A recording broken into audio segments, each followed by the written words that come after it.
একটি study visa বা student ভিসার জন্য আর্থিক সহায়তার হলফনামা বা কোর্ট এফিডেভিট এর অংশ হিসেবে আপনার চাচার বা মামার বা খালুর ব্যাংক স্টেটমেন্ট ব্যবহার করা সম্ভব হতে পারে, তবে এটি সাধারণত আপনি যে দেশে আবেদন করছেন তার ভিসা আবেদন প্রক্রিয়ার নির্দিষ্ট প্রয়োজনীয়তার উপরে নির্ভর করে। ভিডিওটিতে বিবেচনা করার জন্য কিছু মূল বা কোর বিষয় নিয়ে আলোচনা করব। 1 নম্বরে সমর্থনের হলফনামা। অনেক দেশ পরিবারের সদস্যদের কাছ থেকে সমর্থনের হলফনামা গ্রহণ করে, যাতে আর্থিক সাহায্যের প্রমাণ হিসাবে ব্যাংক স্টেটমেন্ট অন্তর্ভুক্ত থাকতে পারে। আপনার চাচাকে একটি স্বাক্ষরিত হলফনামা প্রদান করতে হবে যেখানে আপনার সাথে তার সম্পর্ক এবং আপনাকে আর্থিকভাবে সমর্থন করার ইচ্ছা রয়েছে। 2 নম্বরে ব্যাংক স্টেটমেন্টের প্রয়োজনীয়তা। ব্যাংক স্টেটমেন্টে আপনার পড়াশোনার সময়কালের জন্য আপনার টিউশন এবং জীবনযাত্রার খরচগুলি কভার করার জন্য পর্যাপ্ত তহবিল দেখাতে হবে। এটি সাম্প্রতিক হওয়া উচিত এবং স্পষ্টভাবে আপনার চাচার নাম এবং অ্যাকাউন্ট ব্যালেন্স নির্দেশ করে। 3 নম্বরে ভিসা প্রবিধান। আপনি যে দেশে আবেদন করছেন তার জন্য নির্দিষ্ট ভিসা প্রবিধান দেখুন। কে আর্থিক সহায়তা দিতে পারে সে সম্পর্কে কিছু দেশে কঠোর প্রয়োজনীয়তা থাকতে পারে। সুপ্রিয় দর্শক মণ্ডলী, 4 নম্বরে রয়েছে ডকুমেন্টেশন। ব্যাংক স্টেটমেন্ট এবং হলফনামা সহ আপনার আবেদনকে শক্তিশালী করতে আপনাকে অতিরিক্ত ডকুমেন্টেশন প্রদান করতে হতে পারে, যেমন আপনার চাচার পরিচয়।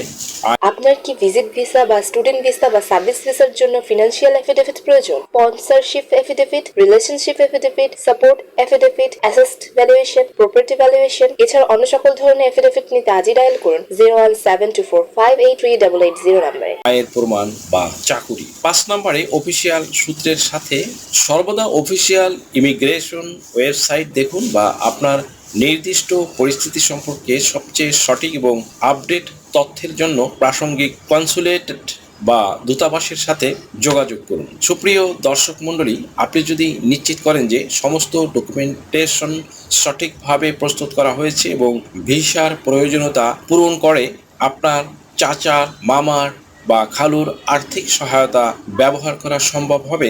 এক্ষেত্রে আপনার চাচার যে আর্থিক সমর্থনের হলফনামা বা ফাইন্যান্সিয়াল বা অ্যাসেট ভ্যালুয়েশন বা স্পন্সরশিপ অ্যাফিডেভিট বা হলফনামা প্রস্তুত করবেন, তাতে সঠিক তথ্য উপাত্ত দিবেন।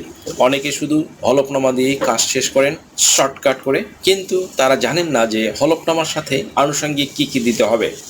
300 টাকার নন জুডিশিয়াল স্ট্যাম্পের হলফনামা, তৎসঙ্গে যুক্ত করতে হবে দলিলের সামারি, পর্চার সামারি, আরও অনেক কিছু, যেগুলো ট্রান্সলেট করে নোটারি করে দেওয়া বাঞ্ছনীয়, নয়তো ভিসা পেতে সমস্যা হবে। এ সংক্রান্ত বিষয়ে আপনি বাংলাদেশ বার কাউন্সিলের সনদপ্রাপ্ত একজন বিজ্ঞ আইনজীবীর শরণাপন্ন হতে পারেন।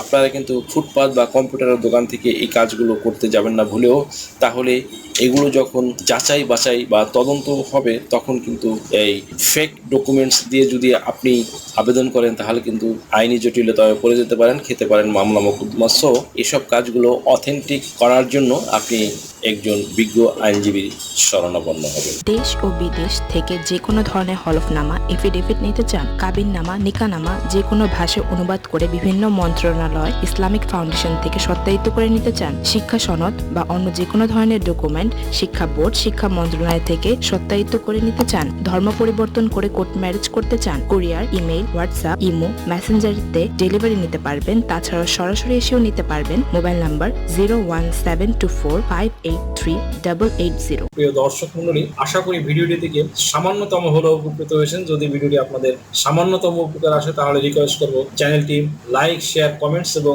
সাবস্ক্রাইব করে পাশে থাকা বেল আইকনটি প্রেস করে দিন, যাতে পরবর্তী ভিডিওর নোটিফিকেশনটি খুব সহজেই পেয়ে যান। আজকের মতো এখানে শেষ করছি। দেখা হবে অন্য কোনো দিন, অন্য কোনো ভিডিওতে, অন্য কোনো আইনি কন্টেন্ট নিয়ে। সেই পর্যন্ত সকলে ভালো থাকুন, সুস্থ থাকুন, নিরাপদে থাকুন। আবারও সবাইকে ধন্যবাদ জানাই এখানেই শেষ করছি।